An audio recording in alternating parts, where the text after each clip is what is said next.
Bienvenidos a la versión especializada en salud del Noticiero Científico y Cultural Iberoamericano NCC. Soy Jonas Birmar y los acompañaré en este espacio de la Asociación de Televisiones Educativas y Culturales Iberoamericanas, ATEI, que busca difundir la ciencia y la tecnología en toda Latinoamérica. La OMS ha externado la preocupación de que el conflicto en Ucrania pueda empeorar la pandemia de COVID-19. Alrededor de 3 millones de personas han logrado salir del país, que además tiene una de las tasas de vacunación más bajas de la región, según datos de la publicación en línea Our World in Data. Quienes permanecen en el territorio se mantienen librando dos batallas, la guerra y el coronavirus. Viven como tantos otros bajo el fuego del ejército ruso, pero estos ucranianos libran a su vez otra importante batalla contra un enemigo más silencioso pero también muy peligroso, el coronavirus. Decenas de pacientes del Hospital Regional de Enfermedades Infecciosas de Kharkov, donde el miedo a ser bombardeado es constante y donde muchos permanecen conectados a bombonas de oxígeno que hay que proteger a toda costa de dichos ataques. Como pueden ver, las ventanas están cerradas, cuenta el director del centro. Los bombardeos tienen lugar desde la mañana hasta la noche. Gracias a Dios, todavía no ha caído ninguna bomba en nuestro hospital, pero podría hacerlo en cualquier momento.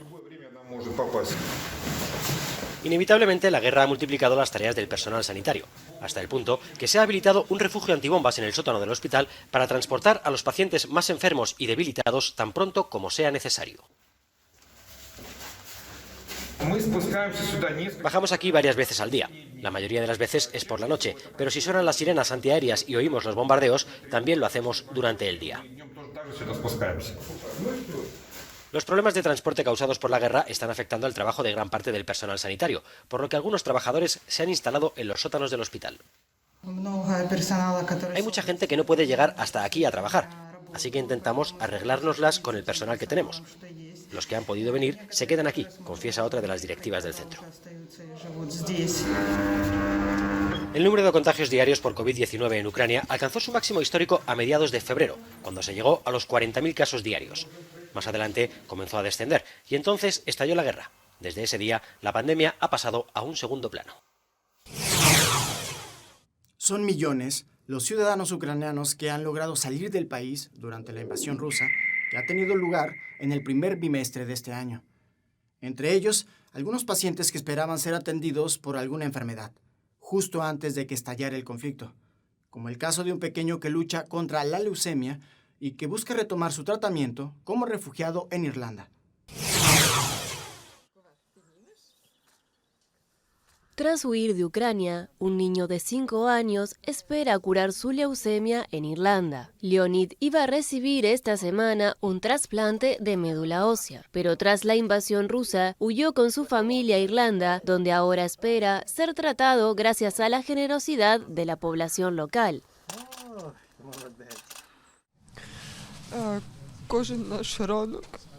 Nos tomó mucho esfuerzo y horas llegar hasta Dublín y no fue fácil. Pero cuando salí del aeropuerto y vi a mi hermano Sasha con la bandera de Ucrania, inmediatamente sentí alivio, porque sentí que aquí vamos a estar a salvo y vamos a recibir ayuda. Condujeron hasta Polonia y debido al estado de salud del niño, fueron escoltados para cruzar la frontera de forma urgente. 5 días después llegaron a Dublín vía Zúrich. Al día siguiente de su llegada, Leonid fue examinado por los doctores y luego trasladado al hospital de la ciudad de Cork, donde la familia espera que pueda sometérsele a un trasplante de médula ósea.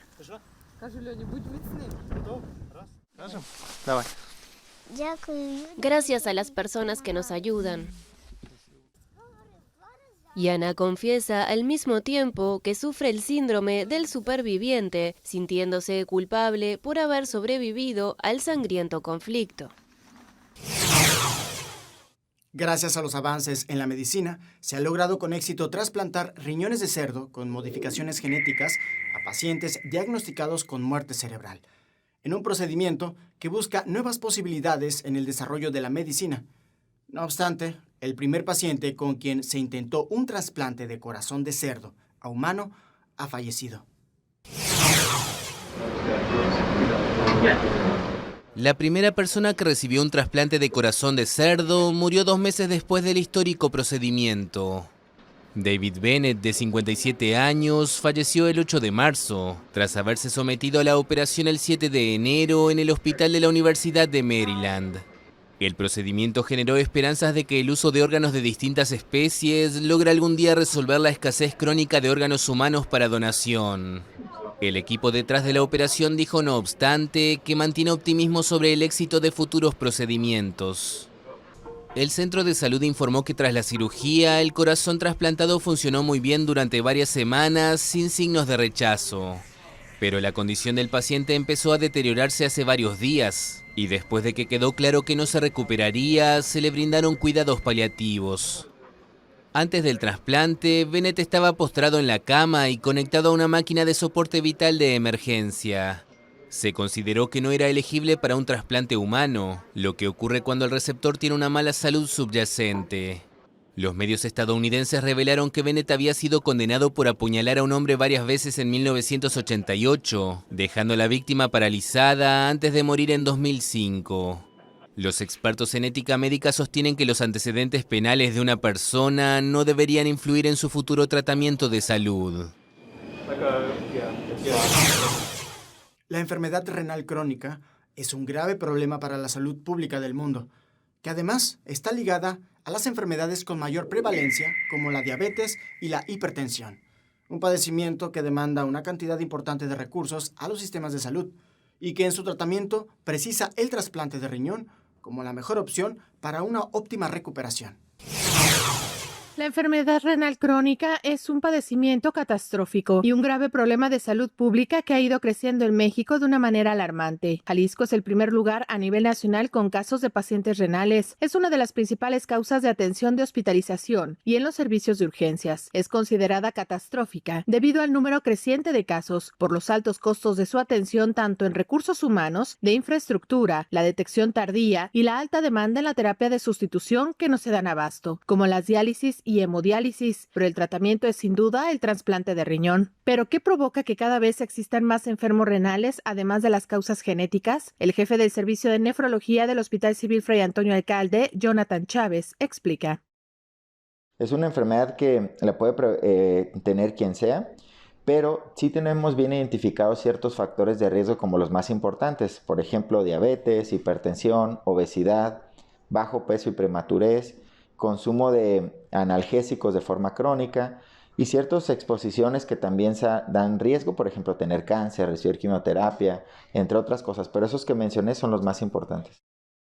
Hasta el momento se carece de un registro de pacientes con enfermedad renal crónica, por lo que se desconoce el número preciso de pacientes en cualquiera de sus 5 etapas, los grupos de edad y sexo más afectados, así como el comportamiento propio de los programas de sustitución, es decir, de la diálisis y hemodiálisis.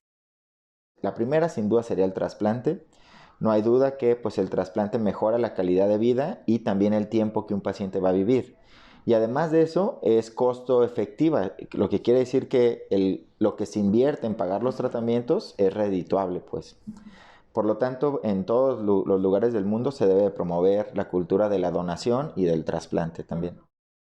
Sin embargo, se estima una incidencia de pacientes con insuficiencia renal crónica de 377 casos por millón de habitantes y se estima alrededor de 100,000 pacientes en terapias sustitutivas en el país, pero esta cifra queda muy por debajo de la realidad. ¿Pero qué significan todos los días realizarse la diálisis o cada tercer día la hemodiálisis? ¿Cómo es la vida de un paciente con estas terapias? Mañana se lo cuento. Para Señal Informativa, Rocío López Fonseca.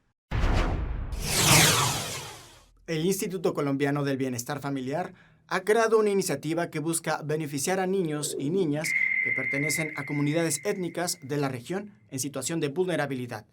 De este modo, garantizar sus derechos construyendo entornos que los hagan sentir seguros y escuchados. Un ejercicio de responsabilidad, identidad y unidad que busca empoderar a quienes más lo necesitan. Hoy vamos a hablar acerca de la participación de los niños y niñas como sujetos de derecho social. Generaciones Étnicas con Bienestar es un programa de ICBF dirigido a la protección, promoción de los derechos de niños y niñas y adolescentes pertenecientes a comunidades étnicas del país.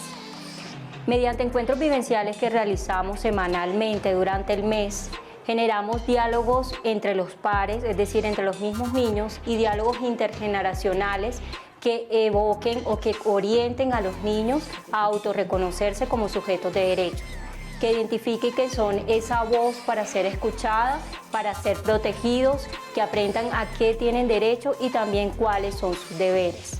Por medio de estos encuentros vivenciales también buscamos fortalecer la corresponsabilidad de la familia, del Estado y de la sociedad para poder consolidar entornos protectores en beneficio de nuestros niños y niñas.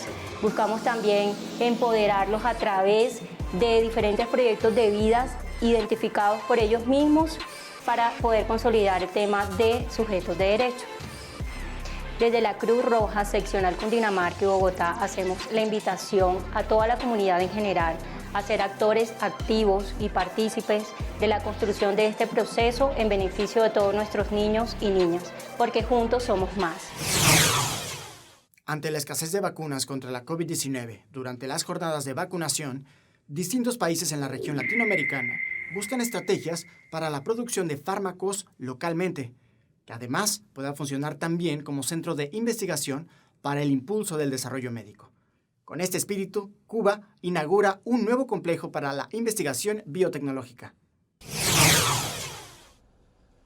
El gobierno de Cuba busca incrementar las capacidades de la isla para la producción de vacunas contra el nuevo coronavirus y otros fármacos de producción nacional, con la puesta en marcha de un nuevo complejo biotecnológico en la Zona Especial de Desarrollo del Puerto del Mariel. A menos de una semana de su inauguración, el CIBG Mariel, ubicado en la provincia de Artemisa, a unos 45 kilómetros al oeste de La Habana, ya se prepara para dar salida a sus primeros lotes de Abdala, una de las 3 fórmulas contra la COVID-19 con autorización en la nación caribeña antes del cierre de 2021. En 2021, Cuba espera vacunar contra la COVID-19 a la totalidad de su población elegible, incluidos los niños mayores de 2 años, a partir de las vacunas de fabricación doméstica Soberana 02, Soberana Plus y Abdala, esta última producida por el Centro de Ingeniería Genética y Biotecnología CIGB. Nosotros, una vez que ya hemos completado las dosis que necesitamos en nuestro país, estamos también suministrando en este momento a otros países, pero queremos dedicar una parte importante de las operaciones de esta planta a fabricar la vacuna Abdala y por lo tanto eso hemos decidido que va a ser el primer producto que se va a introducir. Tenemos la intención también, nosotros estamos, que hemos explicado en otro momento, en conversación con la OMS y ya le hemos informado a la OMS recientemente que esta va a ser la planta, o sea que vamos a transferir la tecnología a una planta nueva, que sería esta, que va a ser la planta que vamos a someter a la precalificación de la Organización Mundial de la Salud. Con capital 100% cubano y tras poco más de 4 años de labores constructivas, CIGB Mariel es el primer proyecto de alta tecnología de los 3 ya aprobados por las autoridades cubanas para ser establecidos en esta área para el incentivo de la inversión extranjera.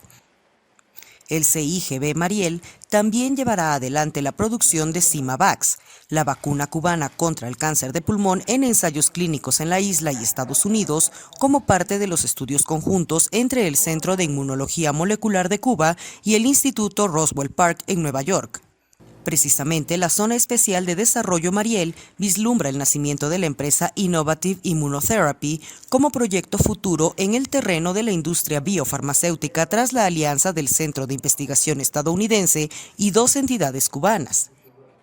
Además, se espera que una iniciativa nacida entre empresas del terreno de la biotecnología en Cuba y México permita en los próximos años identificar productos novedosos y atraer fuentes de financiamiento en esta área estratégica para el despliegue de la economía en la isla. Con información de la oficina en La Habana, Cuba, Noticias Xinhua. Los adultos mayores tienen necesidades y demandas muy parecidas a las que tendría una persona de edad más joven. Ellos también son usuarios de Internet y merecen tecnologías útiles, funcionales y fáciles de manejar. En España comienza un protocolo para que los bancos puedan atender a los adultos mayores de una manera más personalizada y así incluir a un grupo poblacional que se siente relegado por la tecnología.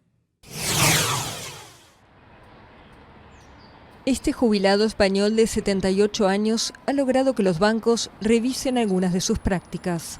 cansado de que le hicieran sentir tonto por sus problemas con cajeros y aplicaciones digitales, redactó el manifiesto Soy mayor, no idiota.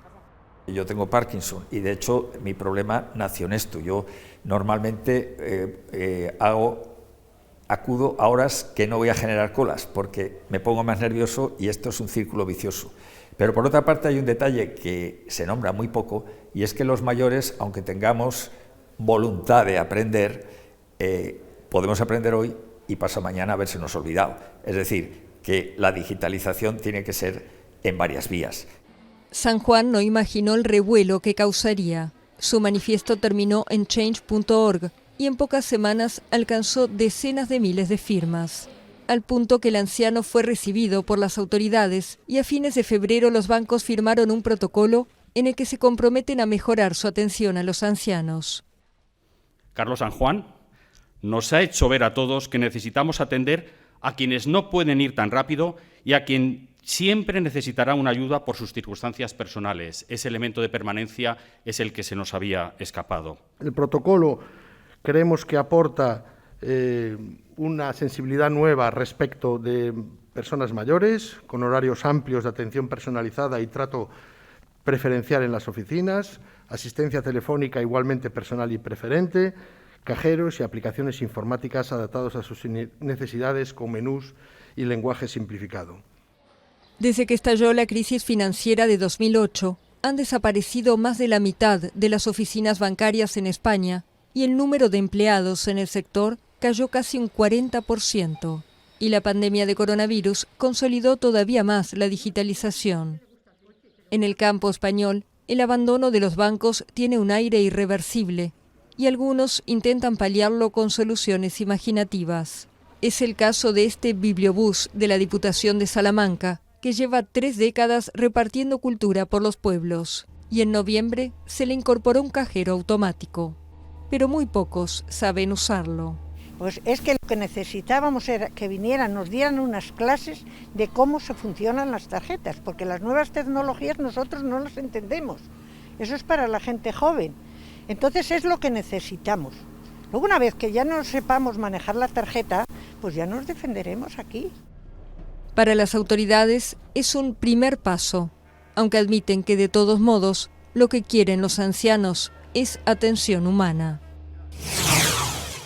Tras el cierre abrupto de escuelas para frenar los contagios de un nuevo virus que comenzó su recorrido por el mundo hace ya 2 años, la mayoría de los gobiernos y autoridades sanitarias se enfrentaron al regreso a clases más complicado del que tengan registro, ya que se requiere de protocolos y acciones concretas que garanticen el bienestar de docentes y alumnos.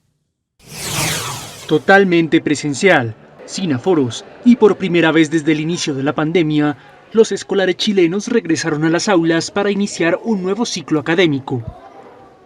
A este punto se llega gracias a las altas tasas de vacunación, que incluyen a niños mayores de 3 años y que alcanzan a más del 93% de la población total con el esquema completo. Entre ellos el 90% de los estudiantes de colegio, según cifras oficiales. El presidente Sebastián Piñera se hizo presente en la jornada de retorno a clases y destacó lo importante que era volver a estas, pero de forma segura.